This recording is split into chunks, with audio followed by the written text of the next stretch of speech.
Oh, no, no, oh, no, I didn't have it prepared. You're supposed to have all this other. I just did one. I thought I was gunning for it. I was gunning for it. What an idiot. See, oh, fucking idiot.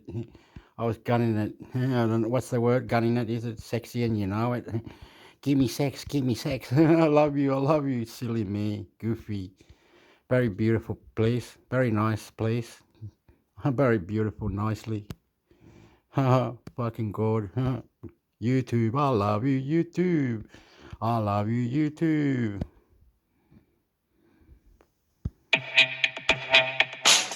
This episode of the Cyberwire is made possible in part by Strider Leader. SpyCloud disrupts cybercrime by telling you what criminals know about your business and your customers, so you can take action to prevent ransomware, account takeover, and online fraud. SpyCloud constantly recaptures and analyzes new data from the criminal underground, including credentials, cookies, and PII. Yeah, but okay. I am not very smart, but when you get to security, an extra tool that you get and it will support your system and put it into respective, and your system will get patch for security update, will get security much better. Security will amount different security into different security and more.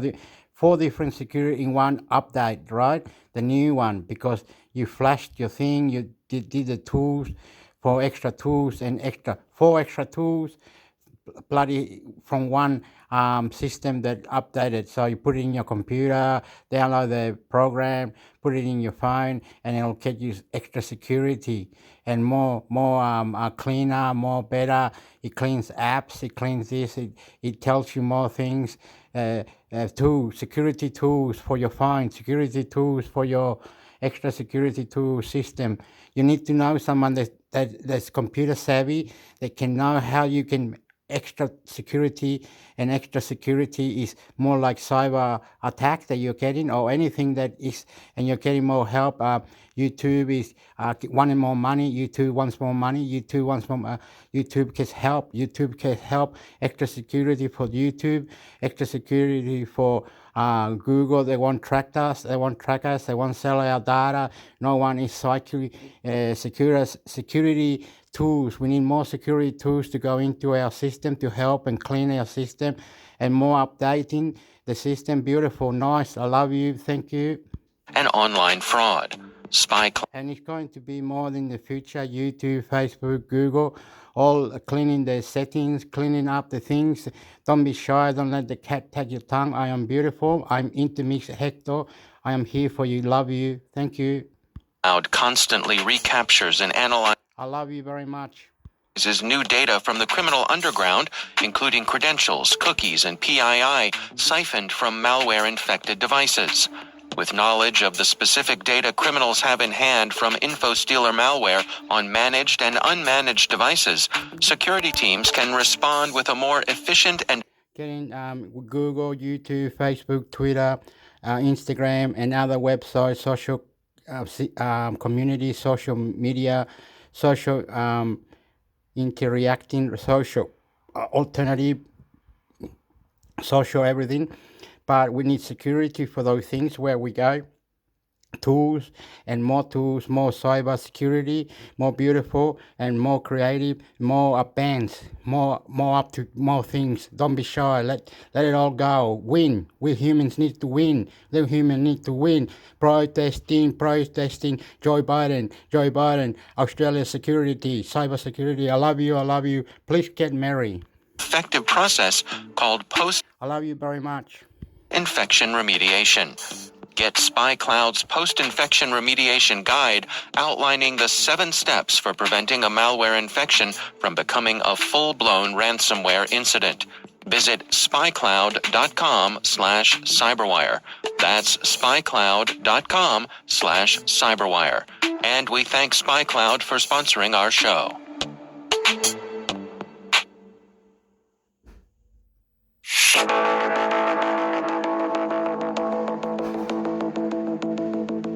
Microsoft's Ann Johnson is host of the Afternoon Cyber Tea podcast, And on a recent episode, she spoke with Microsoft's Chris Young about the importance of the security ecosystem. Here's part of that conversation.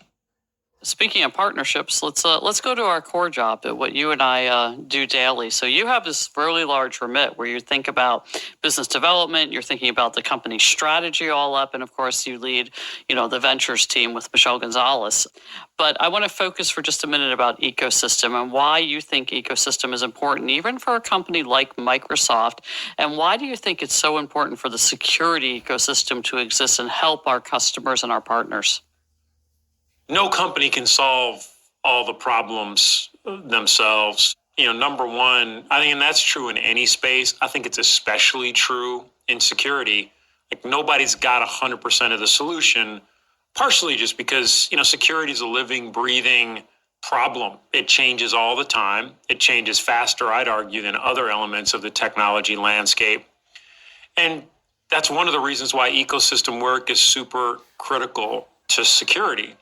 Because as much as we can do at Microsoft, we have a lot of great products and a lot of great solutions that we apply to helping our customers solve some of their thorniest cyber challenges. We don't cover the entire landscape, every use case, every platform, every threat mitigation technique. And so ecosystems are critically important because there are a lot of great companies out there that can help us cover the use cases that are most important to our customers. And therefore, the ecosystem creation and the orchestration of the ecosystem in ways that makes it come together in service of the customer's need, which is ultimately to deliver their business or deliver their outcomes in a secure, efficient, effective way.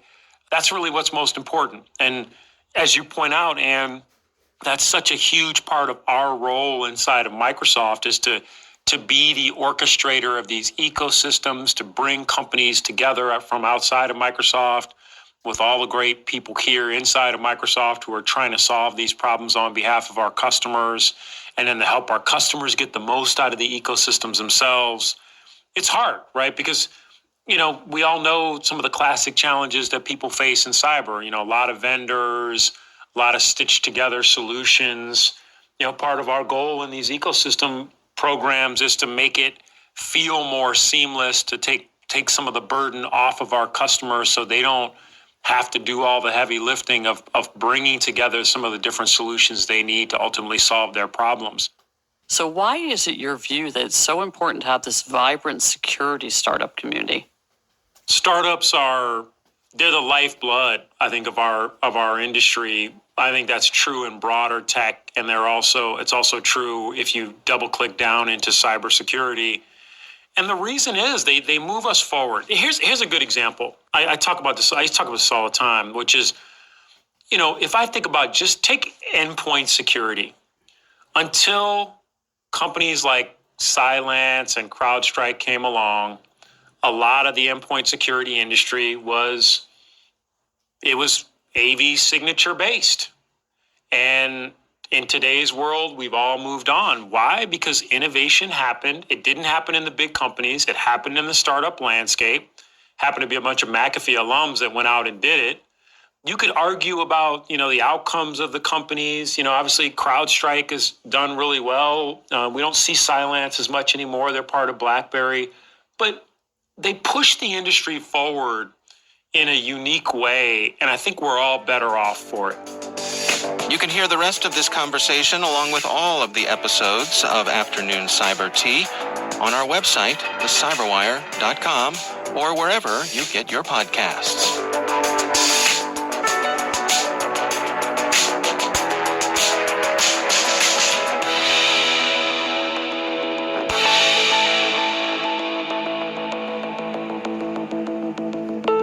And joining me once again is Ben Yellen. He's from the University of Maryland Center for Health and Homeland Security and also my co-host over on the Caveat podcast. Welcome back, Ben. Thank you for having me, Dave.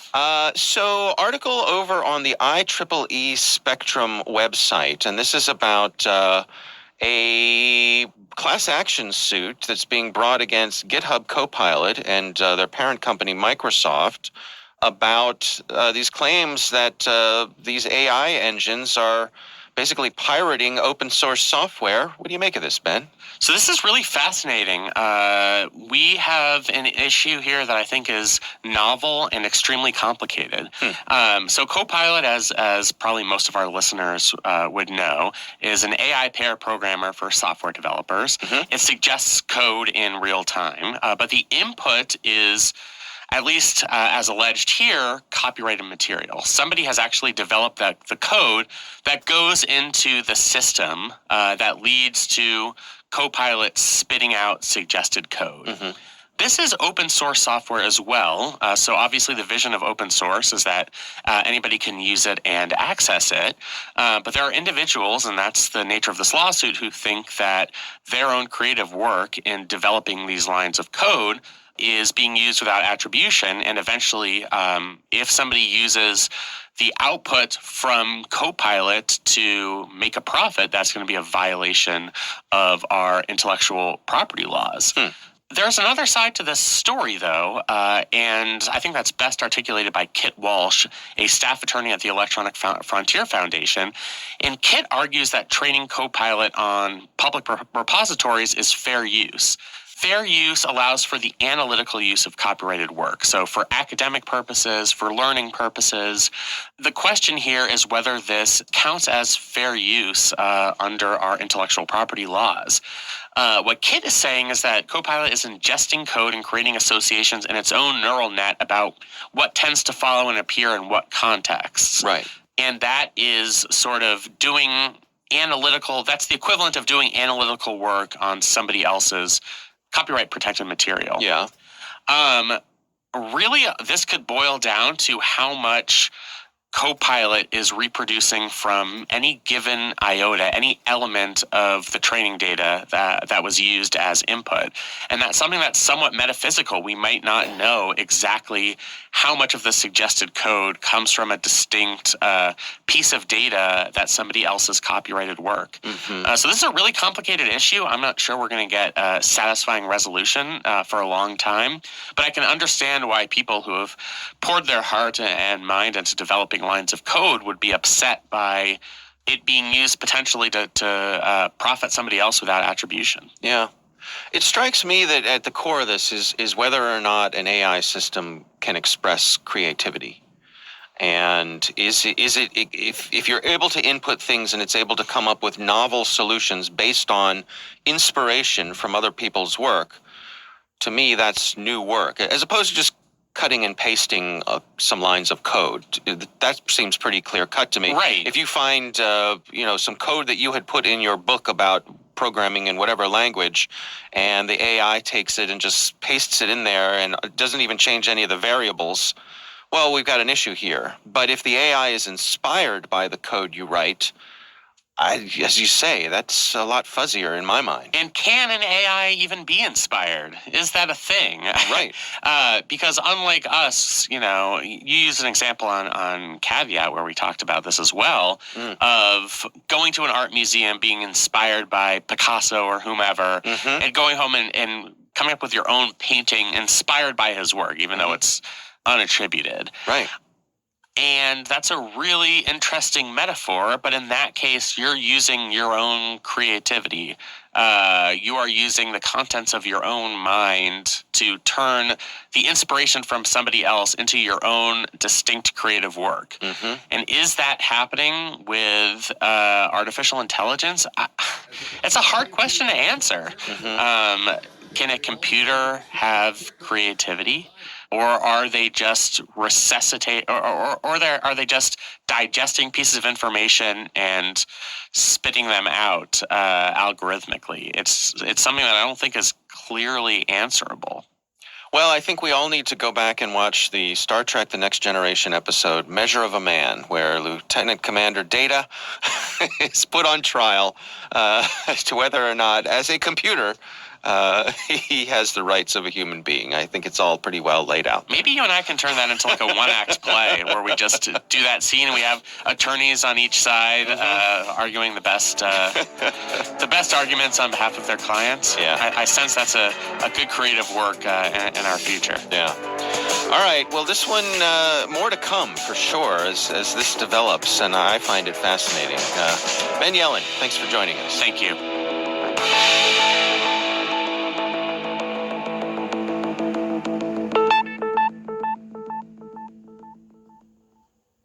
Thanks to all of our sponsors for making the Cyberwire possible. Find out more about sponsoring our programs at thecyberwire.com/sponsor.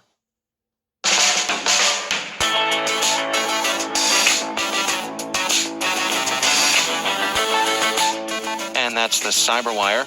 For links to all of today's stories, check out our daily briefing at thecyberwire.com. The Cyberwire podcast is a production of N2K Networks, proudly produced in Maryland out of the startup studios of Data Tribe, where they're co-building the next generation of cybersecurity teams and technologies. This episode was produced by Liz Irvin and senior producer Jennifer Iben. Our mixer is Trey Hester, with original music by Elliot Peltzman. The show was written by John Petrick.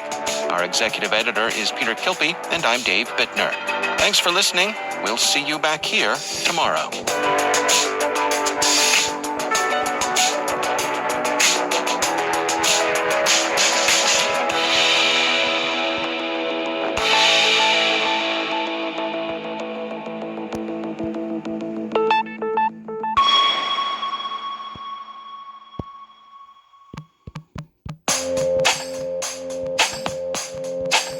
Hey everybody, Rick here.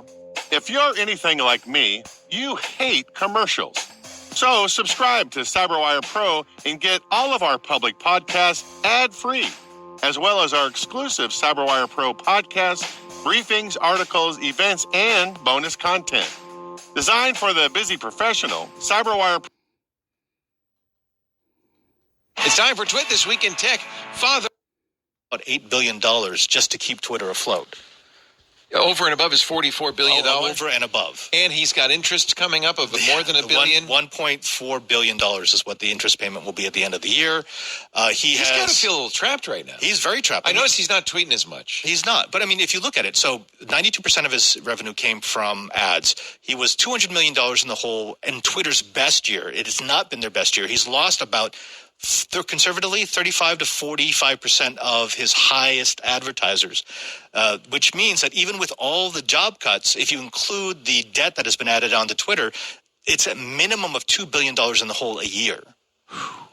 And that There's no way to make that money. There's no way to make zero way to it make is that money. Completely unsustainable. I'm sure he's looking for an escape hatch. He might be thinking about launching himself on a Falcon Heavy to the moon. I don't know. His tweet an hour ago, I think he's listening to the show.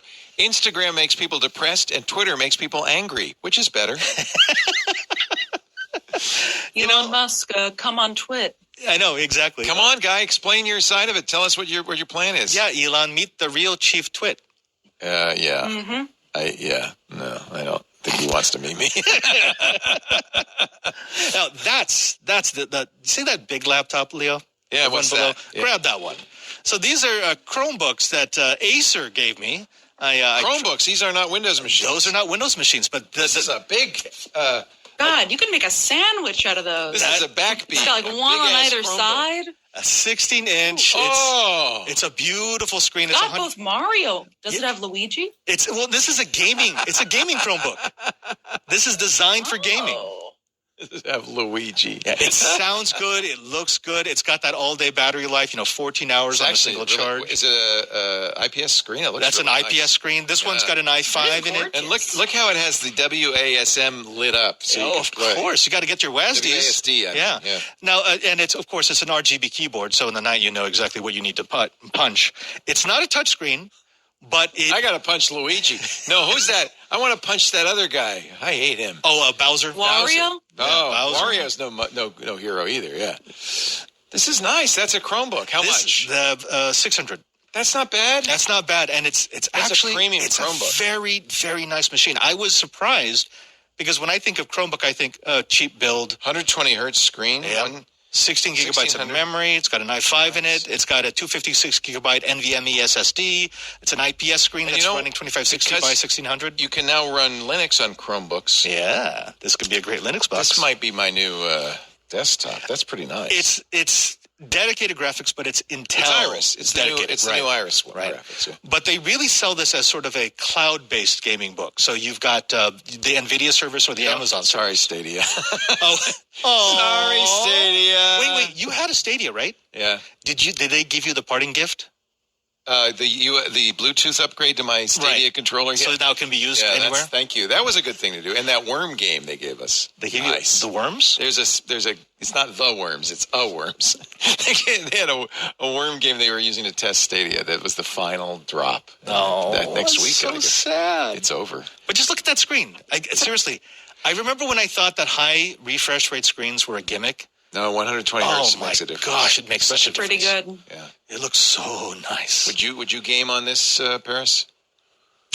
No, I'm not really a computer gamer. I spend so much time looking at my computer for work Are you a that Switch? I want to look at.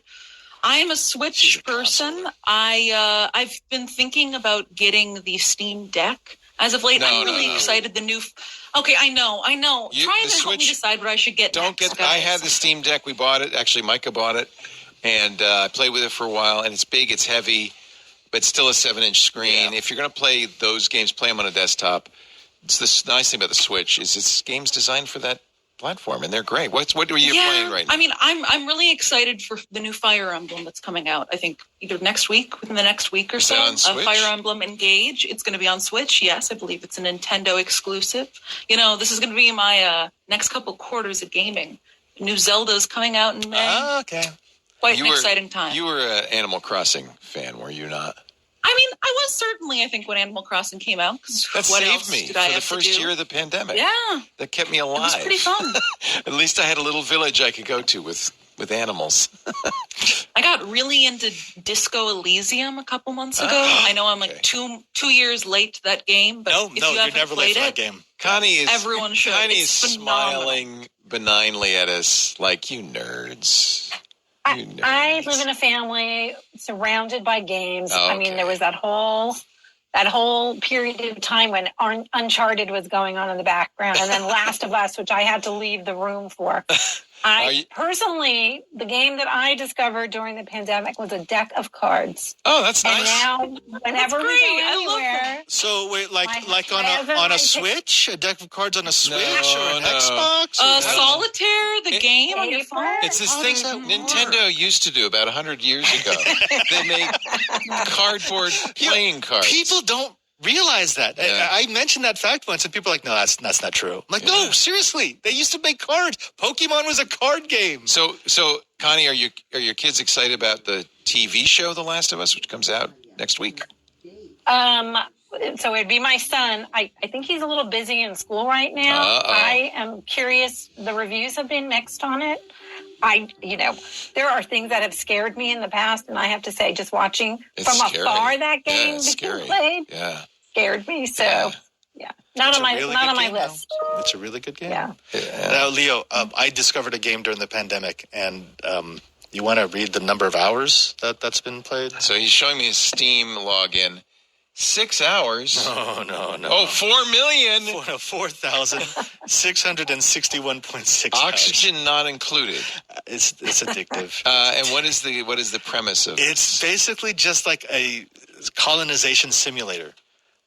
You're not doing Factorio anymore? I do Factorio, but you know what? You had a Vatican Factorio server. Yes, but see, that's a game that requires active participation. Yeah. Oxygen Not Included is more like an ant farm where you could set a bunch of stuff up and then just let it run and see if it's going to survive. Oh, I like this. Yeah, it's so those 4 million hours, you weren't sitting in front of the screen all the time. Like it would run overnight, and I'd wake up in the morning. Oh, this is cool. It's kind of like Factorio. Yeah, it looks like Fallout meets Factorio. And it's fun. It's really fun. It's single player only, so there's no multiplayer challenge. Can I play it on the Switch? Yes, you can. Oh, it's Linux. You can buy the used deck of cards from the casino in Las Vegas at the dollar store for $1. What card game do you play, Connie?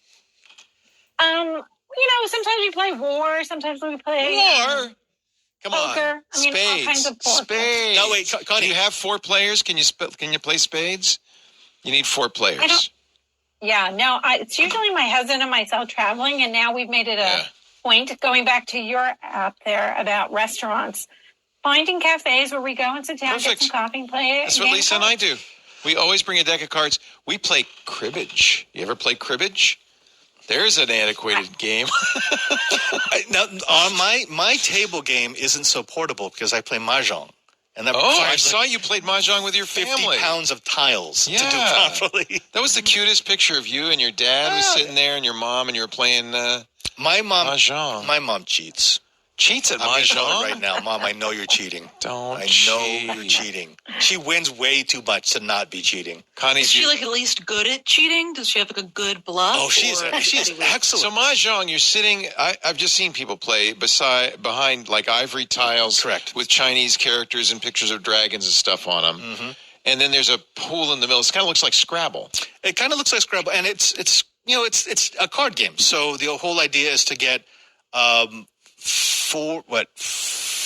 sets of 3. You're trying to organize and then them. a set of 2. Yeah, because you have and then so you throw tiles 17. in, and other people can take tiles. Yeah. Okay, how can you cheat? You look at what's under the. What I'm trying to figure out. I mean, if it was easy, you just gotta pick your mom up and give her a big kind of shaking hug and see if some tiles fall out. In there. Yeah.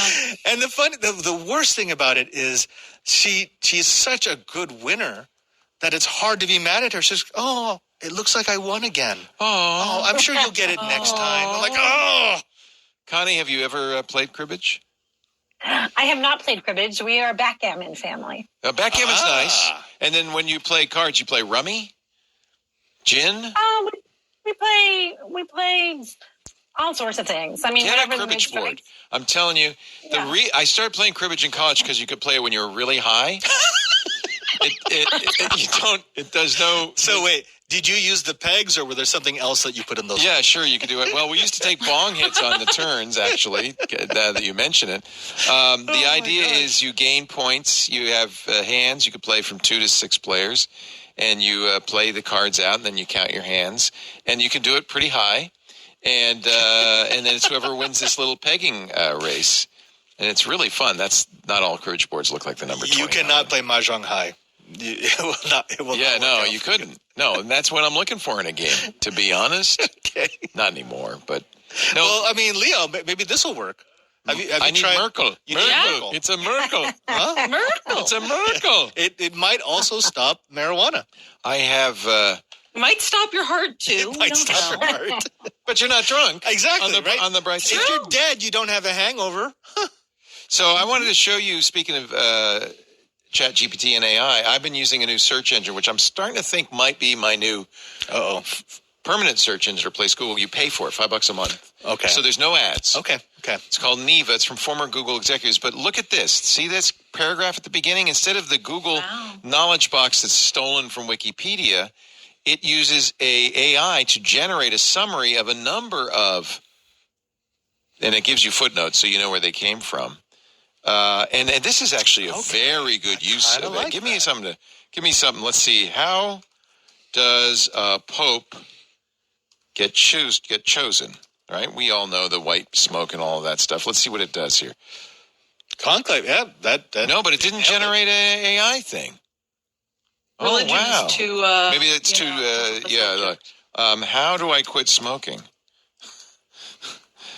I don't know why I thought of white smoke and smoking, but I did. I actually heard that Merkel is actually pretty Merkel would do that? Yeah. Let's see. How do I quit drinking? And now it's... Oh, you know what? Maybe it's... Okay, never mind. It's never mind. Resting. Let's see. Does Merkel workle?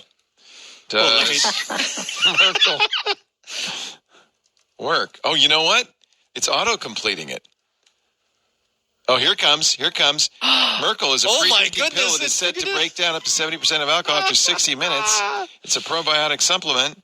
Wow, and it's getting this from a variety of sources, including the Sun. Oh, that's a great source there. Never anything wrong there. But they actually do a pretty good job of saying, when you're talking about COVID information, which is, let's see, does the COVID vaccine work? Let's see. This is a tough one for search engines, right? Let's see what it says here. I think it's very, notice it's a little slow. It's not as fast as Google. That's a hard thing to do. It's giving precedence to CDC. That's not bad. So, and then what it does, see these verified things, it's behind, next to search results that are considered verified, that reliable, it puts a little verified link. So I think that's kind of interesting. Well, that means that Elon Musk is going to buy this, and they're going to be able to buy a verified tag for $8 a month. Yeah. That's good Blue stuff. check. Yeah. So you know what search engine was able to give me an answer to how does a pope get chosen? No. Bing. God, they have pictures and everything. Am I Knowledge of I might Cardinals. be the only Do you twit use person Bing? that uses Bing. You are definitely. It is my standard. Why? I like splitting up my data. How? Honestly, it gives me better results. I'll have to try it. Are you sure? I have been using. I have been using it for 8 years. Skepticism here, Father. Let's see what Neva says about Bing. Bing is a search engine developed by Microsoft. By the way, it gets its result from Google. It is designed to provide trusted search results fast, collect Microsoft rewards points. That's one of my problems with it. Track topics and trending stories. Take control of user privacy. That's not a bad. They could say it, but we're better. But no, they don't. No, I just like, and also I like splitting up my data among some of the big players. Yeah. Well, that's why I want to use Neva. That's exactly right. Although Google can't figure me out because I fuzz all my data. It's got geolocated data in multiple languages from different parts of the world at the same time. Yeah. What else you got? Oh, here. You need this. Do I eat it, or it's does a it help me from suppository? drinking? So I think you should just put it right in there, no questions. Yeah. Yikes! So open it up. It up. These are little earbuds. Quiet on. Quiet on. On now, the top of it. I know that you've played with a few of these before. These are just for sleeping. I use the Bose, or I tried the Bose, and I still have them, but I never really use them. But they were Bose in-ears. They basically take their existing quiet comfort, probably the 35s, and turn off the ability to play music, and all I could do is play tracks from your Bose app. Exactly. On the phone. Then that's a problem because most of the sleeping buds, what they do is they give you white noise. Yeah. Or oceans. Or jungles. And they've actually shown that any sort of noise does disrupt the sleep. You may be able to fall asleep, but you're not falling into as deep. What I like about these are it's a lot smaller than the Bose. Super small. And it looks like they fit into your ear well enough. See, I can't sleep with. I sleep on my side. I can't sleep with these in. These are better than flush, so you can side sleep in these, and you're not going to feel them pressing into your ear. They use foam, so it gives you a nice seal. But instead of white noise, it's actual cancellation. So it's got little mics on the outside, and it's canceling the noise. Trademarks that because I think there's a toilet manufacturer that wants to use better than flush for their slogan. So. That one of the urine detector sensor thingies. Did you try any of those? I mean, not on the show floor. No peeing on the show floor. They actually had a demo. That's why it's always a good strategy to just carry around a bottle of piss around. It's so that you're ready. Try everything out. Say, try this. As you do. Am I pregnant? And very important. And they go, Father, I think you should expect something delightful in 6 months. When I was still working at Twit, I would get blood work at the Quest Diagnostics here. Yes. Probably once every 3 months or so. Yeah. And every single time I went, there was always someone who wanted to buy my urine. What? Out front? Always. Yeah. Out front? See me going in, hey, man. They see a priest. No, I'm not just like this. They just want to buy anyone's urine. I'm like, well, I know what you're trying to do, but... Can you pee in this bottle for me? I'll give you $100. What do you go stand behind a bush? No, that's why now I just go out there with a bottle in my hand. I'm just like... It's cold, man. Can you warm that up, man? All right, I got to take a break. This is too much. Our show today brought to you by, we'll have more with our fabulous panel, Connie Guillermo's editor-in-chief of CNET. She is slumming with us, but we're very glad to have her. Thank you for spending some time with us. Paris Martineau, who is the great reporter of The Information. Man, Wayne Ma had some great Apple stories the last couple of weeks. You guys... Wayne is insane. Breaking news. Truly one of the best reporters I've ever had. I happily pay for The Information. I think I did back when Ms. Lesens started it. And I have never stopped because your stuff is so good, and I love your stuff, Paris. Yeah, we have a huge staff now. It's gotten big, hasn't it? We got so many people over the course of the pandemic. When I started in mid-2020, we had maybe 2 other people in New York. Now we've had such a large New York-based staff. We've had to open an office. Previously, we were in a WeWork space. We outgrew that office. We had to renovate the floor below. I am so and now happy. pushing the limits of that. You got Amira Fradi, who does such great Google stuff. You've really got great people. Yeah. When Jessica Lesson started this was a big jump, big leap. Like, can you make it with a, kind of starting from scratch, $400 a year subscription news service? And I bet you most people thought, well, 50-50. And certainly there were a lot of people who failed around that, including Rupert Murdoch. But she's done such a great job, and now it's going gangbusters. Yeah, I mean, and now, of course, everyone in news is pivoting to the subscription model because advertising isn't forever. Yep. Are there no ads on the information? I don't even notice. No, we don't have ads. I mean, I think that there are sometimes maybe like a message from a sponsor in a newsletter, but other than that, it's really no good. ads. This is wow. I'm so happy for you. That's fantastic. Very nice. Let's talk a little bit about getting a job. What do you say? This is an interesting time, isn't it? Our show today brought to you by ZipRecruiter, the smartest way to hire. This time of year is tough for any business. You've got new goals for the new year, but you've got to find the right people to accomplish them. And weirdly, it's hard to find people. There is definitely a shortage of skilled jobs. Finding qualified candidates or adjusting to candidates' work preferences can be, challenging. It's a challenge we all face. I can tell you what we use when it's time to hire. We use ZipRecruiter. And I have to say, when you are hiring, often that's the worst time to hire in a way because, somebody leaves and then suddenly you're down a person. And at the same time as you're trying to, hire somebody, you got to get that work done. And it's just nuts. ZipRecruiter is the place to go to get your hiring done. And I can say that with absolute confidence because it's what we use and it's worked so well for us. Right now, you can try it free. ZipRecruiter.com/twit. About 6 months ago, Ashley decided, our wonderful continuity person decided to go somewhere else. I think she got a job closer to home. She didn't want to commute. Gave us notice, but we said, how are we going to replace Ashley? We placed an ad on ZipRecruiter, and one of the things that happens at ZipRecruiter, the first thing that happens, you're posting everywhere to more than 100 job sites, to social networks, everywhere. But then something amazing kind of happens. And incidentally, don't fear posting all over the place because the wider you cast the net, more likely that perfect employee will see your posting.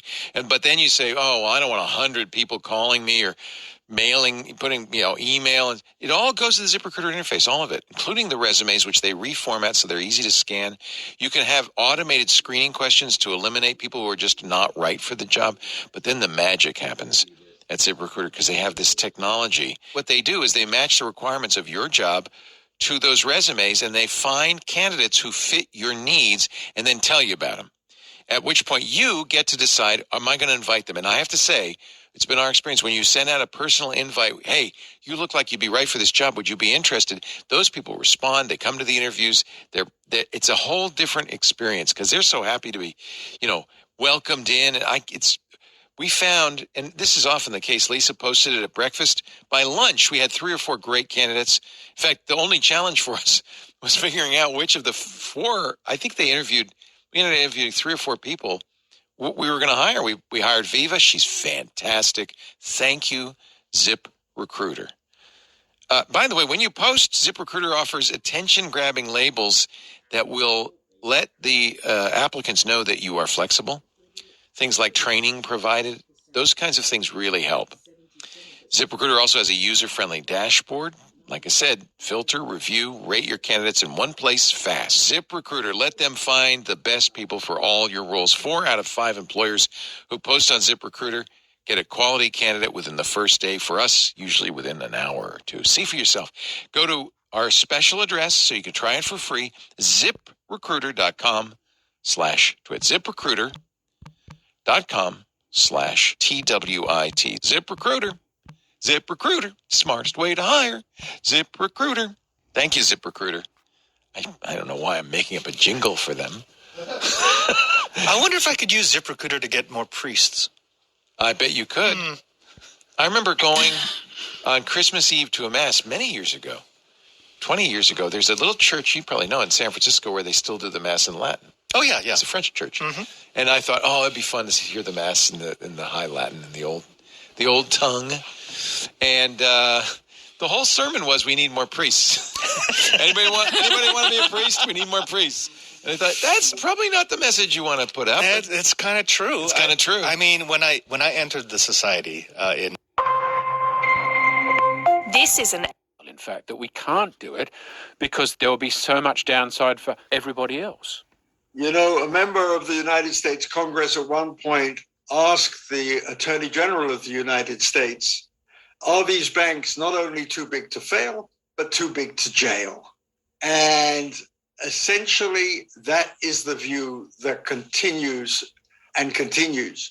But I don't see why we could not have laws that make the top executives of these banks personally liable when their institution has been found to repeatedly commit these kinds of crimes, because it's the same banks time and time and time again that are caught manipulating financial markets, perpetrating fraud on their own customers, laundering money, engaging in corruption. And yet the top executives are never prosecuted. In fact, they're wined and dined at the White House and 10 Downing Street and everywhere where, because of their financial power, they have access. I want to touch briefly on arms deals, which I always think is about the dodgiest legal industry going. Are they also part of the enablers? Indirectly, almost every major international arms deal involves kickbacks and bribes paid to government officials in order for companies to win very big contracts. That's the corruption side. But then comes the question, well, okay, now these officials have got these big kickbacks. What do they do with them? And this is where the money laundering comes in. Because like all other deals where they get kickbacks, be it on pharmaceuticals, being bribed to turn a blind eye to what comes through customs in their countries, they still want to get the loot that they've stolen out of their country into the world's biggest capital markets where it's safest and where they can earn the biggest rate of return. Frank, to kind of end this, if we could stop it, I suppose you can go to the root, to the authoritarian regimes themselves, the autocrats, the oligarchs. People have tried. Mostly it hasn't worked. Or you can disable the enablers. Is that the easier thing to do? Because it's sort of in the system. I don't really think it's an and/or proposition. I think we really have to do both. But what is very clear is that it's up to our own national governments, be it Australia, be it the United States, the UK, to deal with the enablers because they live on our shores. They are bringing this dirty money into our countries, our markets. And you have to ask yourself, why haven't we done more about them? Because after all, it shouldn't be too difficult. Well, one of the reasons is that the financial communities in many countries are enormously well connected politically. Mm-hmm. And they've used those connections to make sure that the regulation of the financial system is far weaker than it should be. So that's the lobbying. That's the influence that the enablers have. And we have to recognize that. Second of all, on recognizing that, we have to understand that over the years, actions to enforce money laundering and anti-corruption laws have been very, very timid. A couple of years ago, Westpac of Australia was caught in a scandal involving very large amount of money laundering. I remember. And it paid a fine in excess of $1 billion.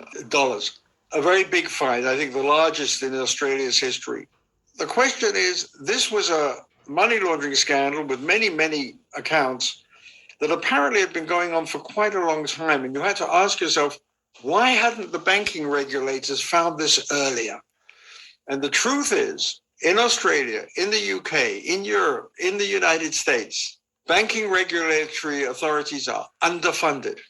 We have not, in national budgets, given enough money to law enforcement to really move on this front, to the point where the head of the British Serious Crime Squad publicly said, we do not have the money to really take on the Russian oligarchs who are in the UK, in London, and who have turned the property market of London into what people now call London grad. So we can do a lot about this. We must do a lot about it, but we must do it because it affects our security, as Russia's invasion of Ukraine underscores. We must do it because it's about our democracy. That perhaps is the most powerful way to frame it. Frank, it is a fascinating, disconcerting, alarming read, but it's very, very interesting. Thank you very much for joining us today here on The Money. Well, thank you. Frank Vogel, author of The Enablers, How the West Supports Kleptocrats and Corruption, Endangering Our Democracy. I spoke to him in July. Frank mentioned London as a home away from home for Russian money, but it doesn't end there. Indeed, the British capital holds the dubious honour of seeming, at least, to welcome kleptocrats and their money wherever they come from. The scale of this was documented in a Chatham House report, the UK's kleptocracy problem. Its lead author is John Heathershaw, and I spoke to him in March as the spotlight turned to sanctions against Russian oligarchs. Unfortunately, Britain's efforts have been rather less effective than other countries, certainly than the United States, the European Union and Switzerland. There's been a lot of talk from the government about introducing sanctions on oligarchs, but they've recently had to change the law again to try and make it easier to place those sanctions. I think the real problem is that they don't know where the money is, they don't know where the investments are, and that's because of the system of financial secrecy, which in the past has allowed people to keep property and companies and the like without full disclosure of the beneficial owner. So that means for the UK government, it's really hard to know what they'll be sanctioning. And obviously that has a knock-on effect on the economy. But, I mean, it's only, less than a week ago that the British government was making noises about confiscating properties owned by oligarchs and making them available to house Ukrainian refugees.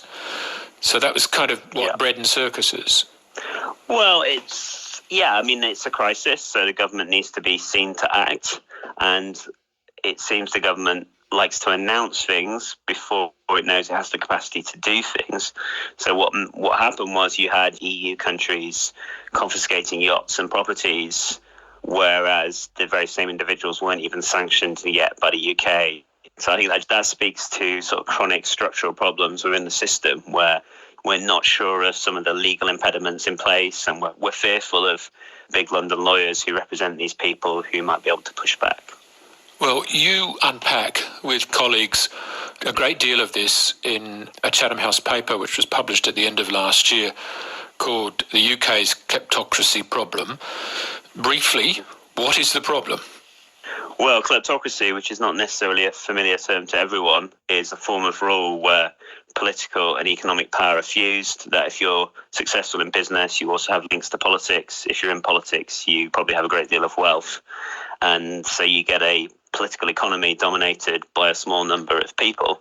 And it's easy to think that problem would just be located in a place like Russia or Kazakhstan or Azerbaijan, or where you have that kind of system of government. But the reality is that if you're wealthy in Kazakhstan, you're not just wealthy in Kazakh tenge, which is the national currency there, but you want that money in dollars, and you want some of the goods that make you a global elite. So that means property in a hotspot like London or Geneva or Los Angeles, and you want to acquire the rights to residency there, bank accounts there, property there, as I say, and you need to build up a reputation there. So you might want to make donations to philanthropy, and you establish yourself, you give yourself a kind of bolt hole. And that's actually really strongly connected to the form of rule, because kleptocratic systems are unstable. The kind of key business people, the oligarchs among them, will typically fear for their position. And so they do want this way out. But also they just need to do things like they're big companies, they need to float them on somewhere like the London Stock Exchange and raise money for them that way. And so the UK's kleptocracy problem is basically the fact that the UK has been willing to service all these needs without doing proper checks and without holding these persons to account for the sources of their wealth. Do we know how much illicit money has been made respectable in the UK? We can't give an overall answer to that question. So we can say, for example, that in our study, which we published in Chatham House, we were able to identify £2 billion worth of London property from the post-Soviet states, which had been cleaned up because those property purchasers went through, were able to see who owns what. That's usually really, really hard to do. So it took our team a lot of research to link properties to persons. So that money's been cleaned up. That's been cleaned up through property. But that is the tip of the iceberg. Because we know there's something like 80,000 properties, mainly high-value properties in London, owned through offshore companies. Some of those might be sort of big celebrities who want to have their property remain secret and not on the land registry. But in many cases, it will be what we call politically exposed persons from kleptocratic states. None of this happens, of course, without help. Who are the enablers, John, the people, the groups that benefit from doing this for the kleptocrats? London is one of the global centres, if not the global centre, for legal services to a global market. So we're talking about lawyers across certain sectors. That might be in the sector of reputation management, which include things like the defamation. It could be just in sort of corporate law, really, mergers and acquisitions and flotations on the stock market, property law as well, and overseeing transactions, high-value transactions into real estate. So legal enablers are crucial. They're a regulated sector. They are supposed to do due diligence checks, but that appears to have been a problem in the past based on their claim that, they offer confidentiality to their clients and everyone has the right to legal services, whoever you are.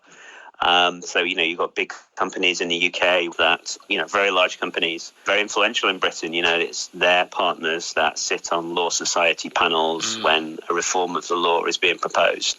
And they are some of the big companies that are offering services to these clients. You've got enablers in other sectors as well, whether it's real estate agents or bankers or company formation agents. There's a variety of them, but I think lawyers are really, really powerful and really, really significant in the UK context. So why does this matter? Is it that they have, the kleptocrats have a kind of corrosive effect on British institutions, even British democracy? Yes, I think that is the principal reason for the UK to deal with this problem.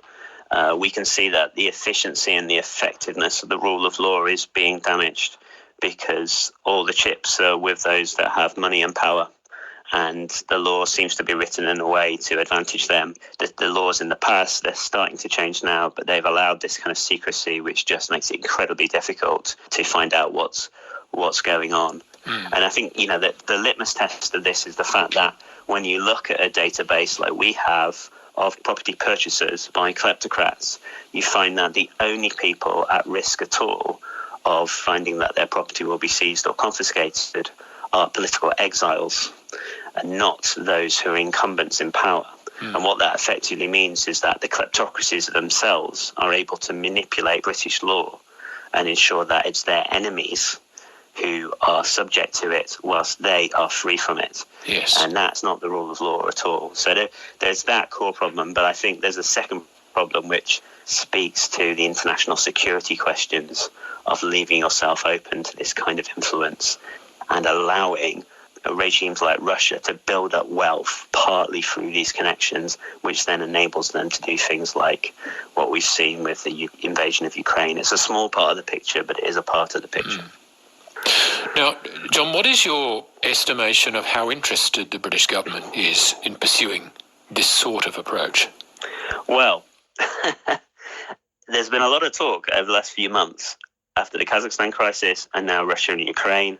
We've had an economic crime bill rushed through Parliament, which has made some changes that have been called for years and years, that the government promised 6 years ago, that it began to introduce to Parliament 4 years ago. So the basic answer to that question is, in the past, very little, lots of talk, no action.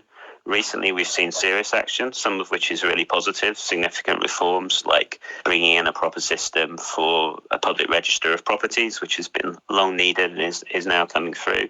But it has to come with this wider structural change.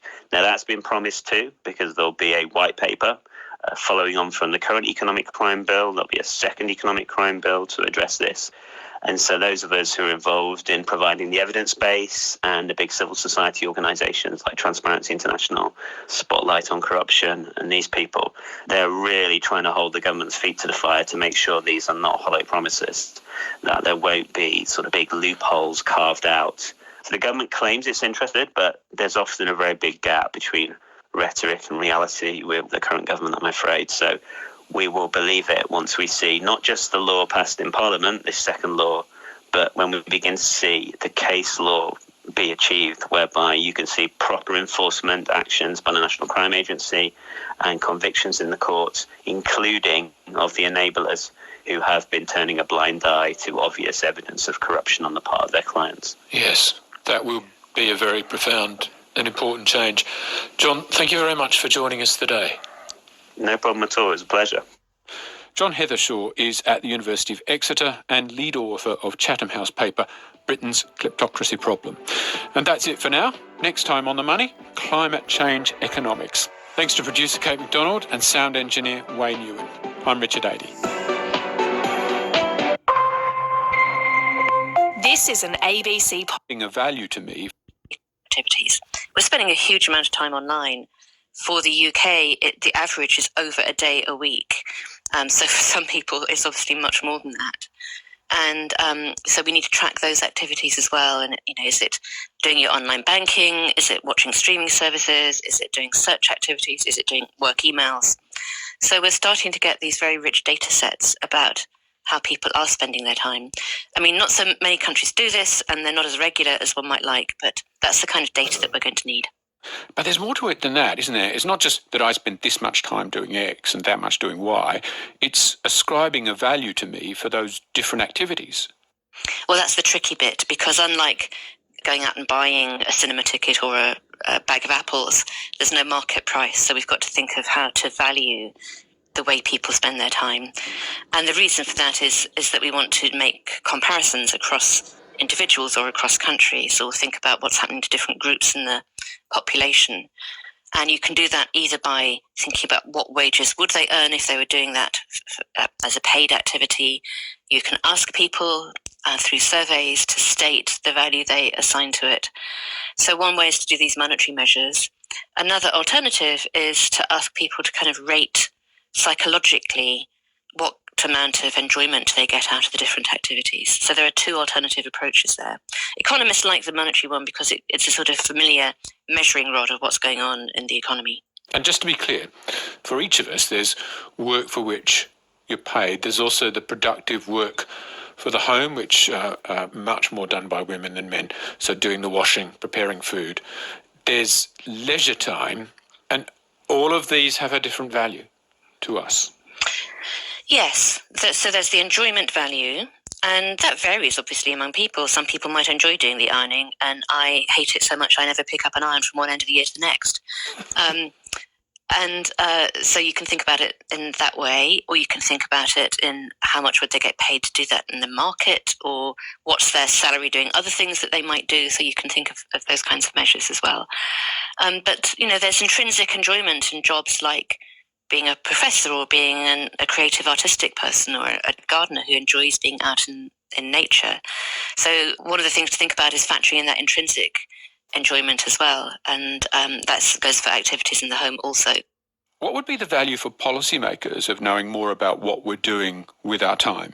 It speaks to the sense many people have that the measurements through GDP, it goes up 0.2% this quarter and down 0.3% the next, don't really capture what we think is going on in the quality of our lives. There's a movement, it's called Beyond GDP, and there are lots of different initiatives to try to understand better how society is progressing or not.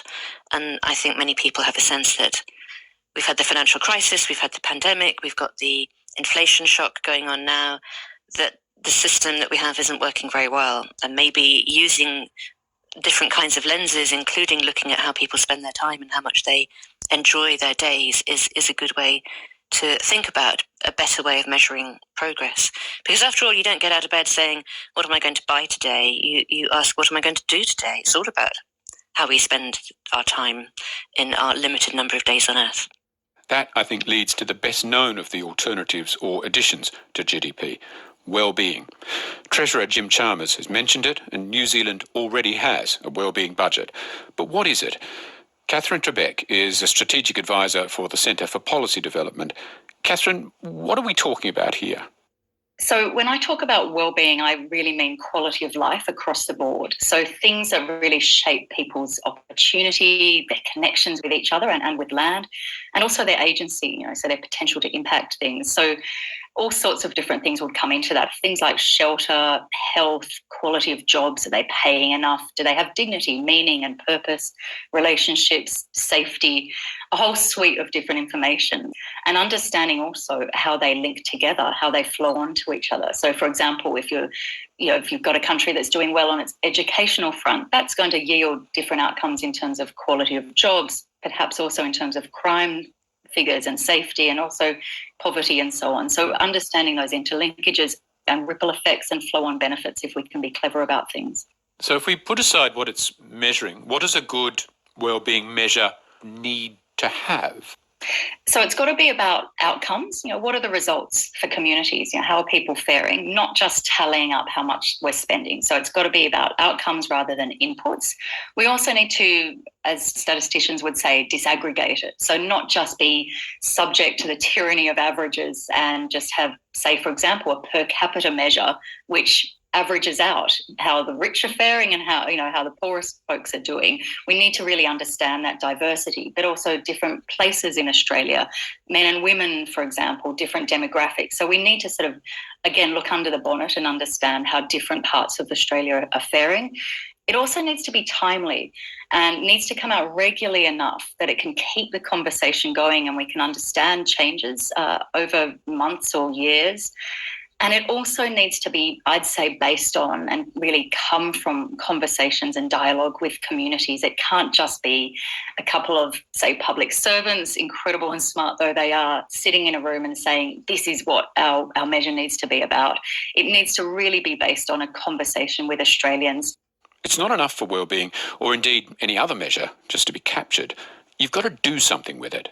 This needs to be hardwired into government, so it needs to be backed by legislation, reporting, accountability mechanisms, but also soft-wired as well. This is about different ways of doing government. So perhaps cross-departmental teams, maybe diagonal budgeting, get pooled budgets where you can understand the different impacts across different departmentals, different government subject areas.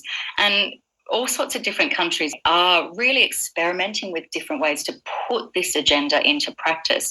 None of them have got it perfect, but we do see countries such as Wales with a Future Generations Commissioner whose job it is to scrutinise, say, draft budget documents to really make sure they align with the needs of Welsh people now and in the future and around the world.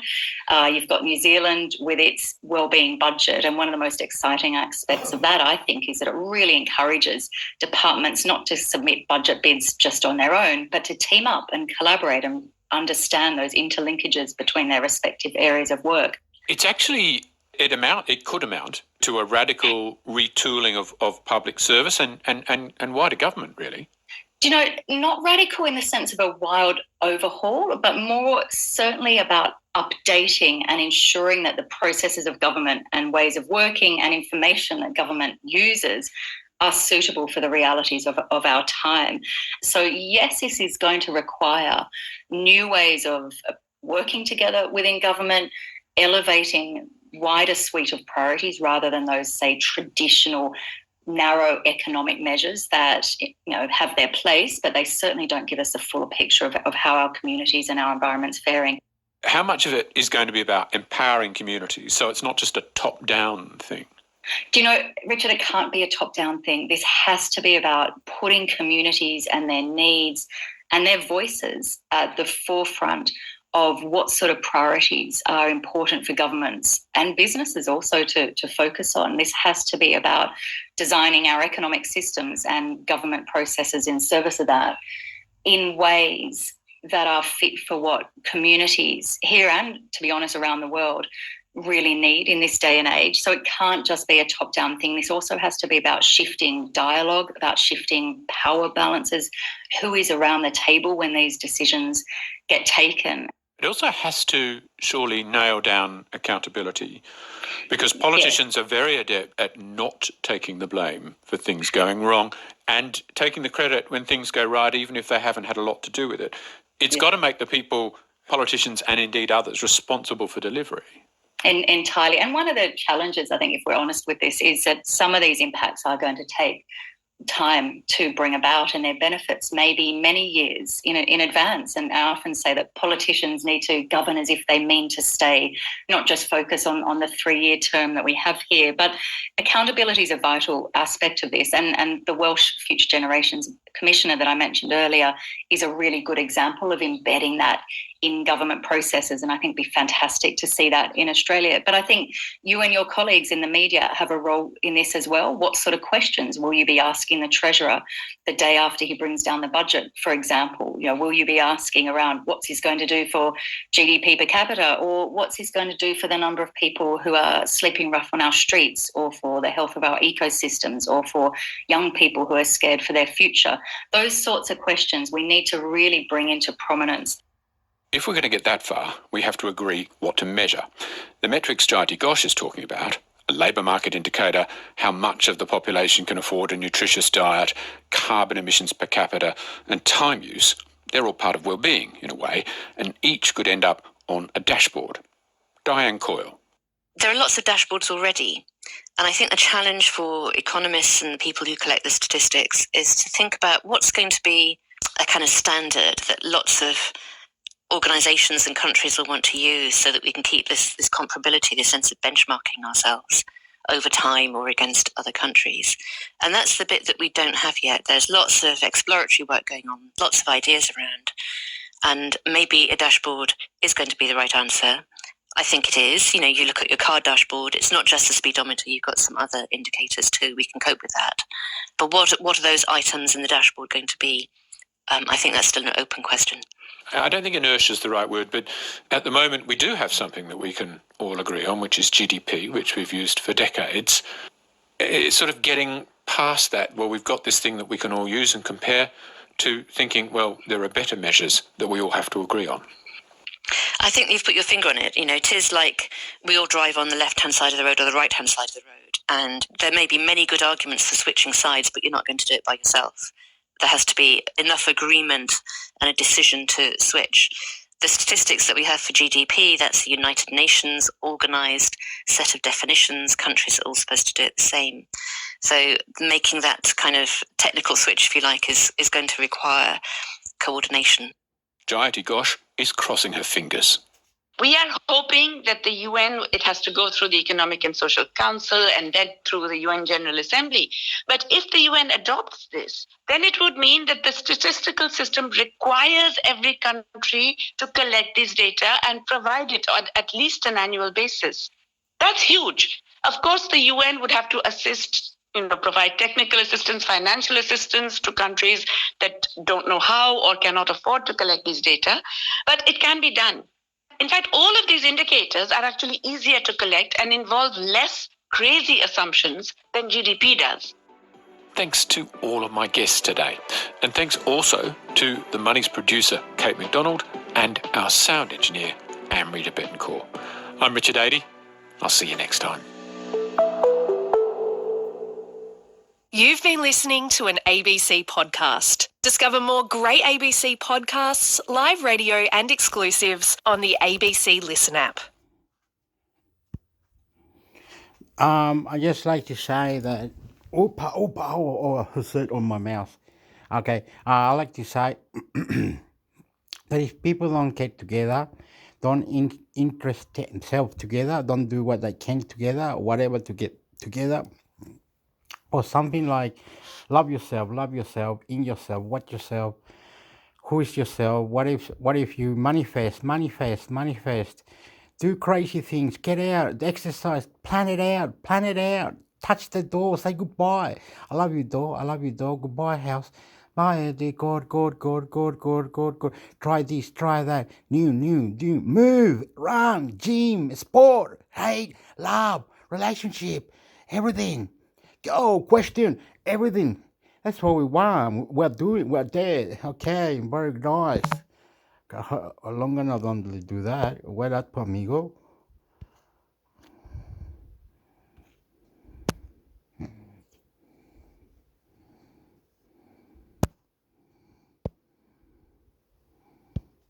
The Wall Street Journal and breaking news, business, financial and economic news.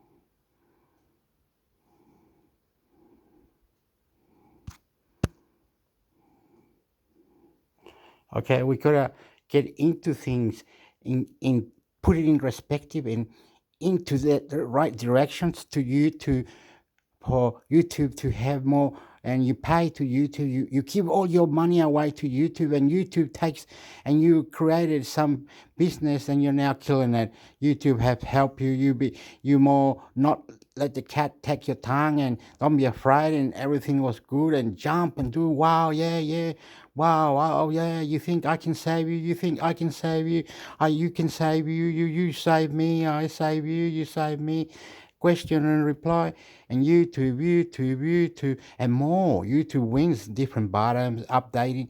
Beautiful. I love you. I love you. I love you. You are going to understand this. Is power in you that you must create to manage to do what you can and put it in perspective. And you're going to be a sporty technique, surpriser, equalizer, killing it. And people are saying, fantastic. You from nothing you created something. See, that's stupid.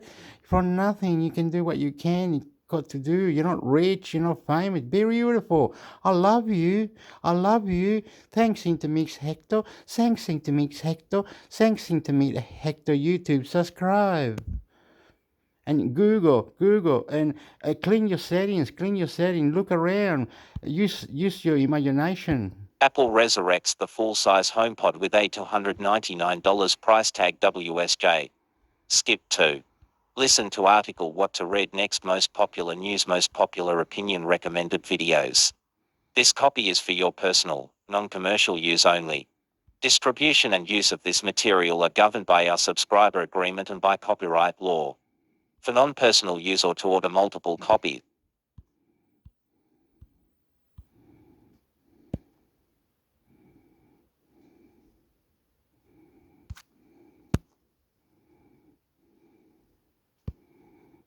Apple Incorporated stock price and use WSJ. Profile Apple Inc. engages in the design, manufacture, and sale of smartphones, personal computers, tablets, wearables and accessories, and other varieties of related services.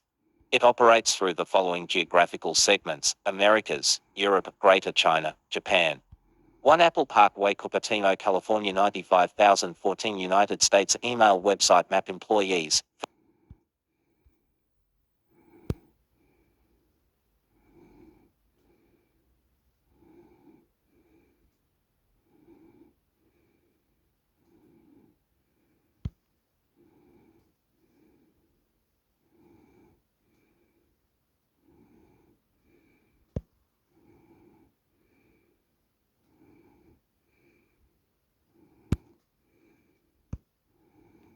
China visa officers overwhelmed in wake of border opening WSJ.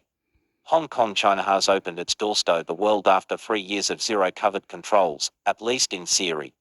In practice, many travelers eager or desperate to visit the country are struggling to acquire the key that will gain them entry. Processing times for visas to enter China have multiplied as the Chinese embassy in Washington and consulates across the US struggle to keep up with a wave of applications. Many visa offices are closed entirely, leaving would-be visitors to contend unassisted with an online application system that travel agencies say is prone to crashing. Um, yes, it is a struggle to go to China. I hear a lot of people couldn't get into China or whatever China did. Oh, yeah, you didn't. What in China sent them back to wherever they were coming from, like Singapore or other countries. No, no, you stay here for 2 weeks in China. Now you must go because you can't live here. No, I'm trying to live here. I'm going to live here. I'll marry the girl. No, you can't be doing that. No, no, you got to go. So the poor girl has to wait. So I don't know how long, but you know what I mean. It's incredible. It's incredible. It's not like you. It's not like whatever. You know what I mean. It's not like that. Whatever you think.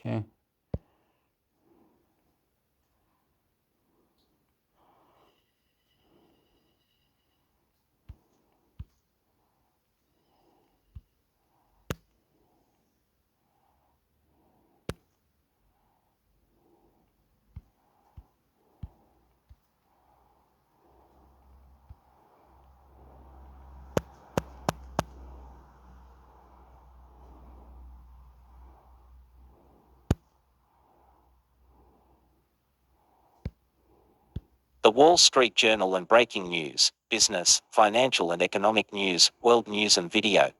Google parent Alphabet to cut 12,000 jobs. The company's largest ever round of layoff follows a wave of reductions at other technology companies in recent month, including Microsoft, Amazon and Meta. January 20th read the companies conducting layoffs in 2023. Musk sold Tesla shares before company acknowledged weakness. The timing of the FIO's sale of nearly $3.6 billion in stock last month raises a crucial question. Did he know that business had slowed when he sold his shares? January 20th for minutes read 87 crypto lender Genesis files for bankruptcy. The firm and two of its lending subsidiaries filed for bankruptcy protection in New York, marking the end of an era in which the lending of crypto assets fueled trades by investors chasing high yields. January 20th for minutes read. New STX chief says crypto exchange could restart consumer prices plateau as inflation flows. A 40-year inflation high in June turned into relatively normal price growth in the second half of 2022. January 21st stock futures stabilize after Felos. Bloody battle clinched El Chapo son's arrest. The arrest of Ovidio Guzman, a pioneer in producing and smuggling fentanyl, dealt a blow to the Sinaloa cartel, but a chemist who is in contact with other lab operators says they have already restarted production. January 20th 8 minutes read 93. Netflix co-CEO Hastings Fifths to chairman role. Netflix elevated longtime executive and heir apparent Greg Peters to the co-CEO role. The streaming giant also said it added 7,700,000 net new subscribers in the fourth quarter, more than expected. January 20th. Heard on the street, Netflix new look is already catching on. West steps up Ukraine, military aid amid German hesitancy over tanks. Defense Secretary Lloyd Austin and allies gathered to discuss a significant boost in military aid for Ukraine as the question of whether Germany will greenlight tanks for Kyiv threatened to expose a fracture among Ukraine supporters. January 21st 6 minutes read 41:12 am at pause 12 am flash 000. Play video. What attacks on Russian air bases tell us about Moscow's vulnerabilities. The Engels Air Base, a key aviation hub, was one of the targets of strikes inside Russian territory. WSJ explains what images and videos of the incidents can tell us about Kyiv's tactics to destabilize Moscow far from the front lines. Russia claims more gains in Ukraine. SPAC deals shrink after speculation wanes.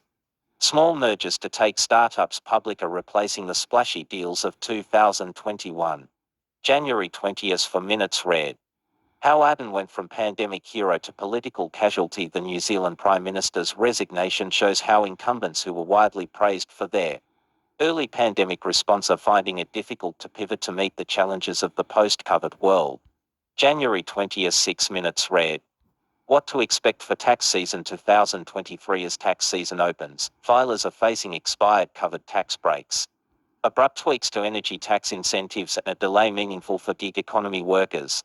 January 20th 6 minutes, read 12. David Crosby, acclaimed singer-songwriter and counterculture hero, dies as a founding member of the Byrds and Crosby, Stills and Nash.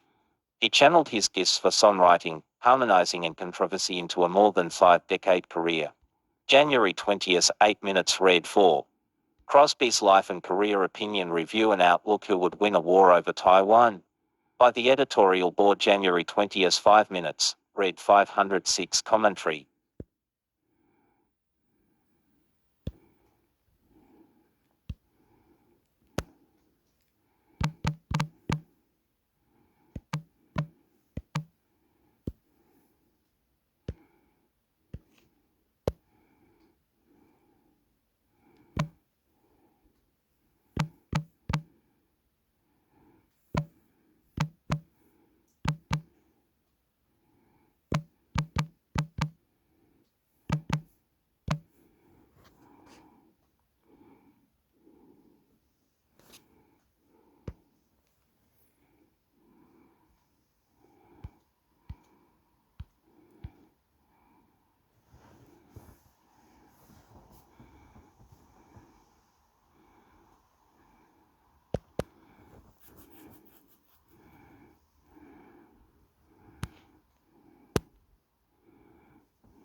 IMDb ratings, reviews, and where to watch the best movies and TV shows.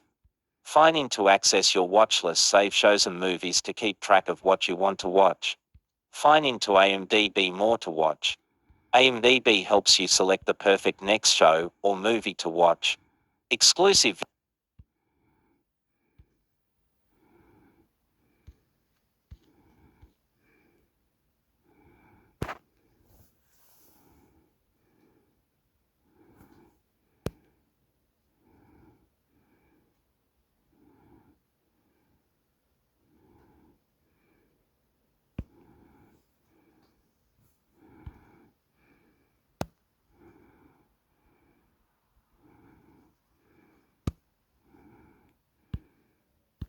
Antoine Fuqua to direct Michael Jackson biopic for Lionsgate.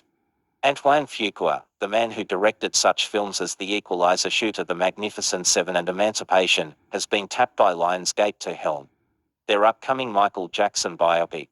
The film, entitled Michael, will be produced by Graham King, producer of the $911 million grossing and Oscar-winning Bohemian Rhapsody, and penned by John Logan, Gladiator, The Aviator, and many other acclaimed, Oscar-friendly titles.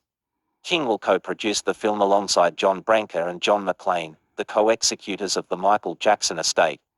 Lionsgate Motion Picture Group Chair Joe Drake said, "I am very excited that Lionsgate will be part of this epic film, and thrilled to be working with Graham, who has proven success in telling iconic life stories, from Bohemian Rhapsody to Ali. When combined with John, we couldn't be in more extraordinary hands."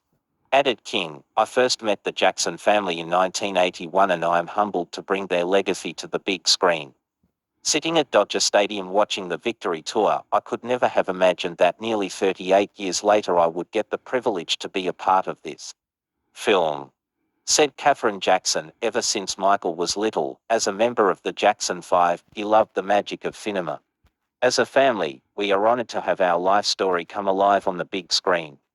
Jackson is one of the biggest selling artists of all time, with an estimated sales of 400 million records around the globe. He counts 13 Billboard Hot 100 No. 1 singles, more than any other male artist in the Hot 100 era, and was the first artist to have a top 10 single on that chart in 5 different decades. His honors include 15 Grammy wins, 6 Brit Awards, a Golden Globe and 39 Guinness World Records, including most successful entertainer of all time.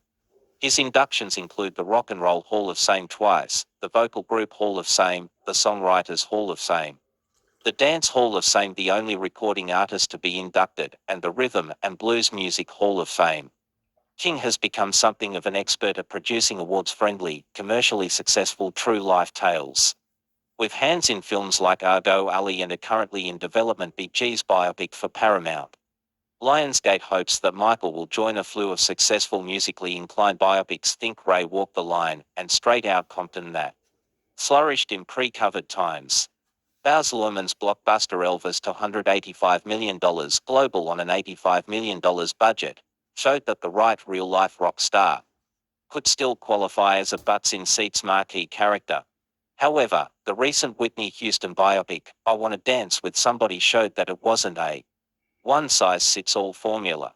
The film is being positioned as an in-depth portrayal of a complicated man who became the king of pop, while bringing Jackson's iconic performances to life. How complicated, specifically in regard to the allegations of sexual misconduct involving minors that followed him for the last 16 years of his life, remains to be seen. Jackson stood trial and was acquitted in at least one such circumstance in 2005. Nonetheless, Fuqua's work as a journeyman filmmaker who tends to make uncompromisingly raw and violent action makes him an interesting choice. If the film delivers for fans of the King of Pop, potential controversy about what is and isn't left off screen will be mostly confined to online media and social media discourse.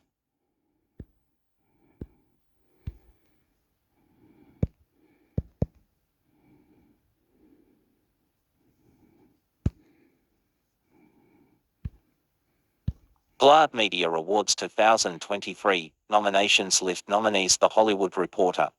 GLAAD is gearing up to give out some trophies. The organization has revealed nominations for the 34th annual GLAAD Media Awards, a roster that features high-profile awards, fees and contenders like Guitar, A Man Called Otto, Everything Everywhere All at Once, Inspection, acclaimed series like White Lotus, Abbott, Elementary, Hacks, Harley Quinn, Only Murders in the Building and What We Do in the Shadows, and Buzzy Music star Kim Petras, Omar Apollo, Orville Peck, Steve Lacey, Dove Cameron and Anita. The awards, created to honor media for share accurate and inclusive representations of LGBTQ people and issues, will be doled out during a pair of ceremonies. First in Los Angeles at the Beverly Hilton on March 30th and later in New York City at Hilton Midtown on May 13th. The awards are presented by Gilead Sciences, Inc. and Kettle One Family-Made Vodka. New this year, the Outstanding Reality Program category was split to nominate both reality competition, series and non-competition series separately, and Outstanding Kids and Family Programming was also split to nominate animated and live-action programs independently. As part of today's news, GLAAD announced it would present the Barbara Gittings Award for Excellence in LGBTQ Media to Feel Los Angeles Bladeemed Washington Blade. Special recognition will also go to Alejandra Carabello, Drag Story Our Jared Carmichael's Comedy Special Rosanil, The Lesbian Bar Project and Number Letters for Trans Kids. Newly minted stars of the current season of RuPaul's Drag Race, Selena Aristides and Fasha Colby, took turns announcing nominees in select categories as part of a GLAAD Drag Storytime video. The clip was created as a direct response to the attacks on drag performers across the United States.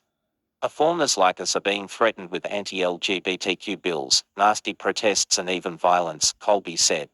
You know what's scary? People with guns, not queens with books. The full list of nominees is below. Outstanding Film Wide Release.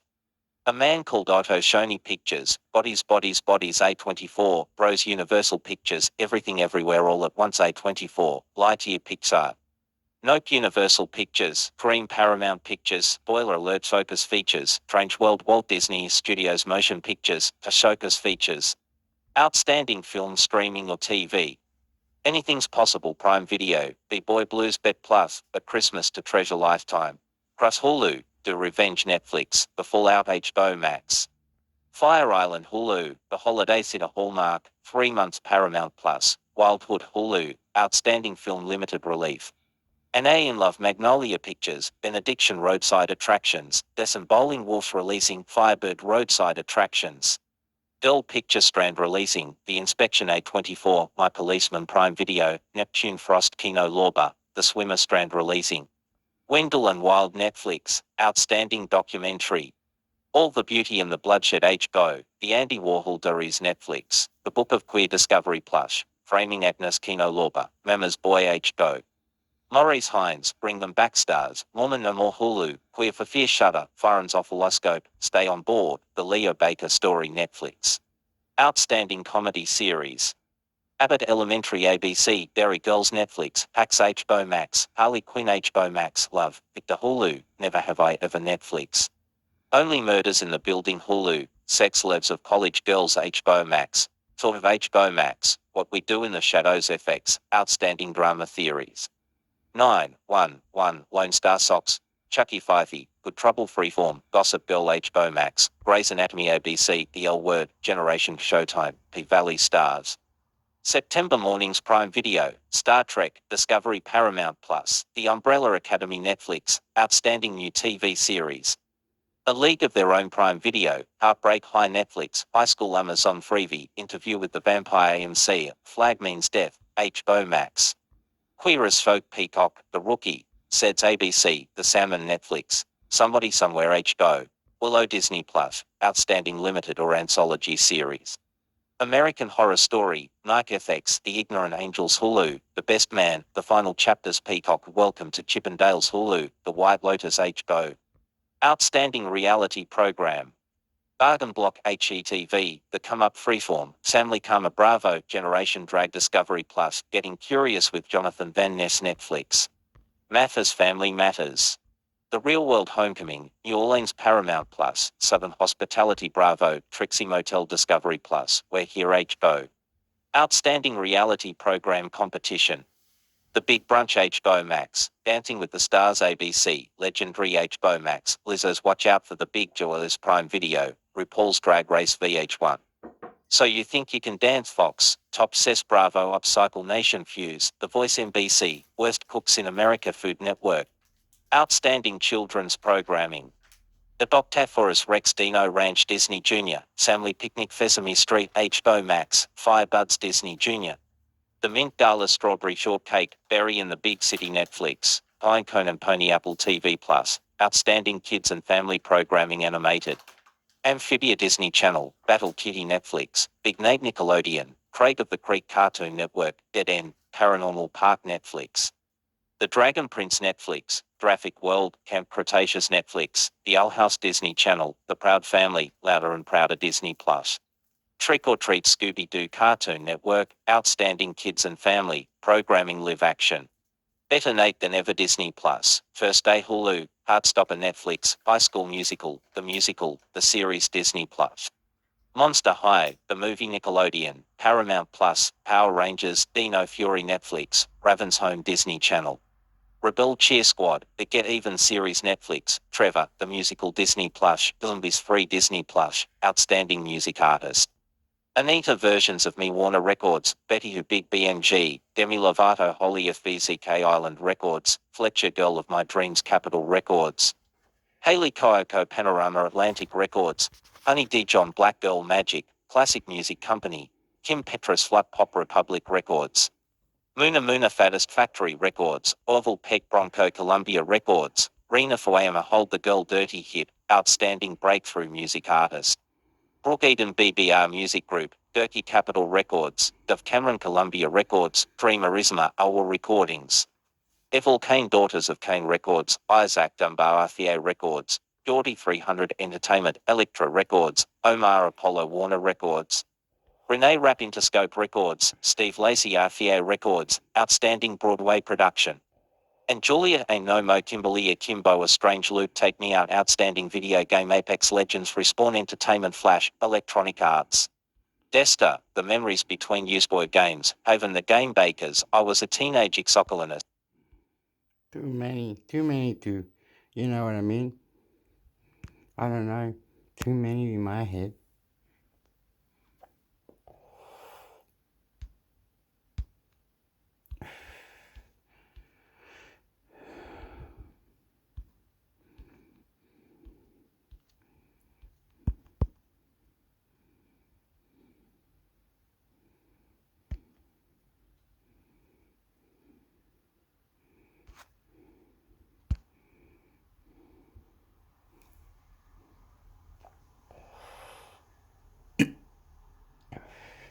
Too many. What are we? Who we are?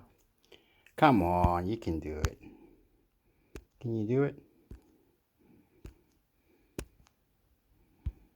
Whoop, whoop, whoop. It's frozen. Whoop, it's frozen.